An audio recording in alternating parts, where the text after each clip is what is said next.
We know that there are two cases moving through the legal system in Wisconsin.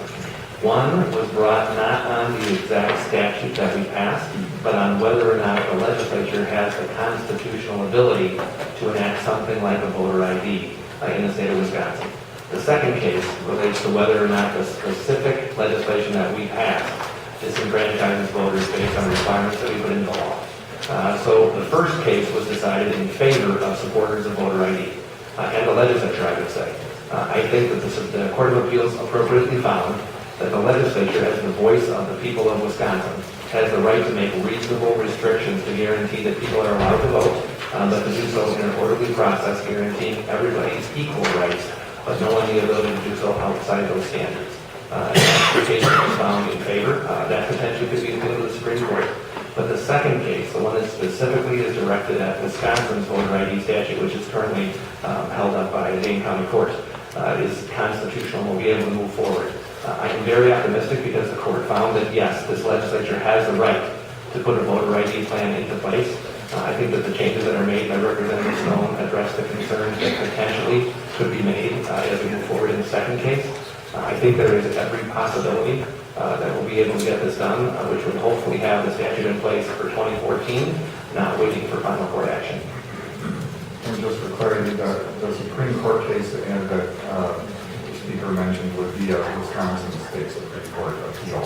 But we do have two cases pending in federal court as well.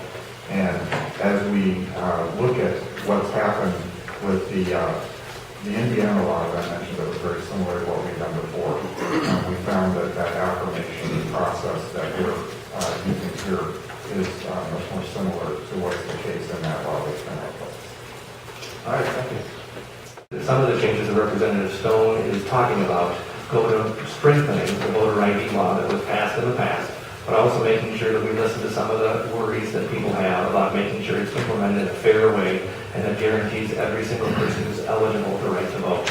So as you look at this proposal, I certainly hope that you will take a look at all of the items that are contained within it. I have had many meetings, as I think Representative Stone has, with not just Republicans, but also with Democrats, to try to find ideas that we can potentially look at putting into this package, that we can look at putting on the floor sometime before we leave in June, and hopefully be able to guarantee the citizens of Wisconsin that when they go to the polls to vote in the next general election, they are required to show a photo ID like they are in many states around the country, while still guaranteeing the constitutional right to vote that every single one of us in this room supports. And I'd be happy to answer questions as well.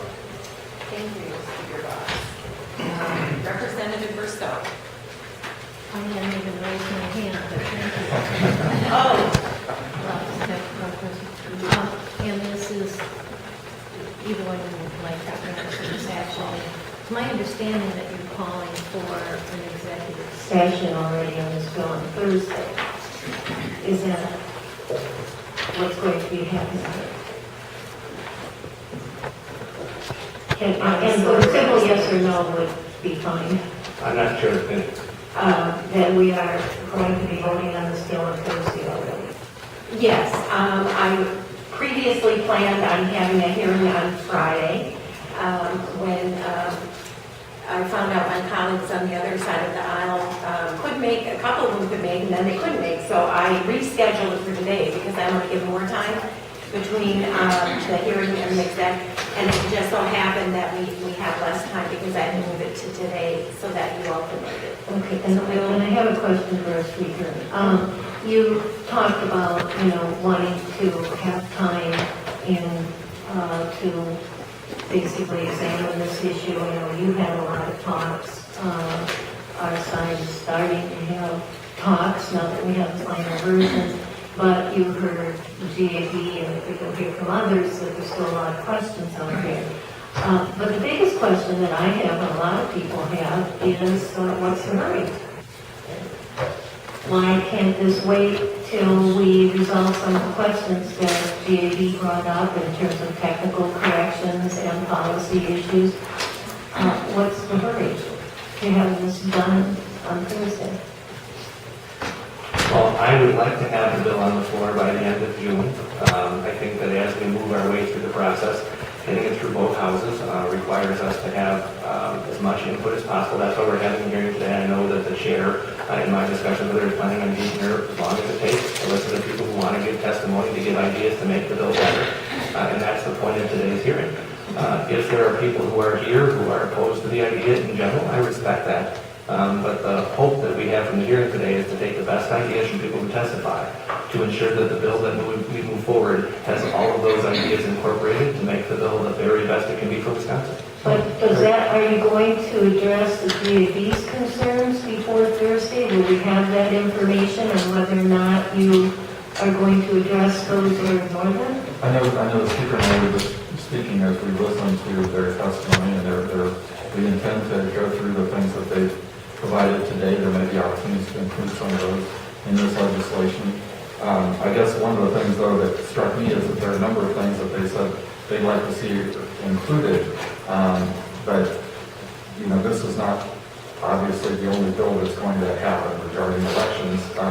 It seems like there's always a list of things that is presented. In my experience on this committee, JFE always has a list of things they might like us to address. I don't know that everything that they might bring up would be appropriate to include in this bill. So it's a fair warning that there'll be more of this type of bill coming along, and we may not resolve everything in this. That's fair. I mean, and I think that if you talk to some of your Democratic colleagues, we have been having conversations for the past several weeks about other changes to incorporate into this bill. So we have been doing as much as we can to try to listen to members from your side. I mean, obviously, you have to, and we're considering the idea that you brought up to us about online registration. I mean, so there are things that we are looking at to try to make the bill better. I have no doubt there are things in this bill that people might like and might not like. Very rarely do you get a bill where you love every single provision in it. But my hope is that throughout the process, by going through today's public hearing and you offering positive ideas instead of just being critical, I hope that we'll be able to make the bill better. Thank you.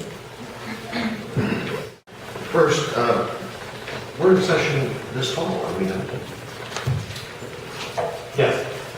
And we're not going to have another election until next April, with possibly a primary in February. Is that not correct? February primary, right? So we would have ample time to address this issue in the fall, would we not? We could. So I guess I'm a little bit concerned about the fast tracking of this bill when we would have the time to be able to consider the GAB concerns and have a redraft, and have time for those of us who just got this final draft on Friday, or on the 31st, to go through it and draft amendments and give some thought to the amendments. Would you oppose that we could not put this on in September instead of June? My hope is to bring the bill up in June. You and I have known each other a long time. I have a great deal of respect for your ability to write amendments, even on a 24-hour notice. I also have a great deal of respect for the fact that no matter what we do with this bill regarding voter ID, you're going to be a no. So I respect both of those situations. And I hope that you would choose to be engaged in the process in a way to make the bill better. If you want to argue about process and timeline, you have every right to do so, but I prefer to argue about the substance of the bill so that we can get it enacted into law and protect the people of Wisconsin's right to vote. Right now, we're in the throes of the budget, as you know. I know how hard you all are working on the budget, and I think that's what he's speaking to. Can we slow this down? Can we not exact on Thursday if you're sincere about taking bipartisan input, about taking input from nonpartisan clerks? Then why the need to exec on Thursday? Why the need to have to focus on such a huge bill, expansive bill, when the focus should be on our state's budget right now? I think that's what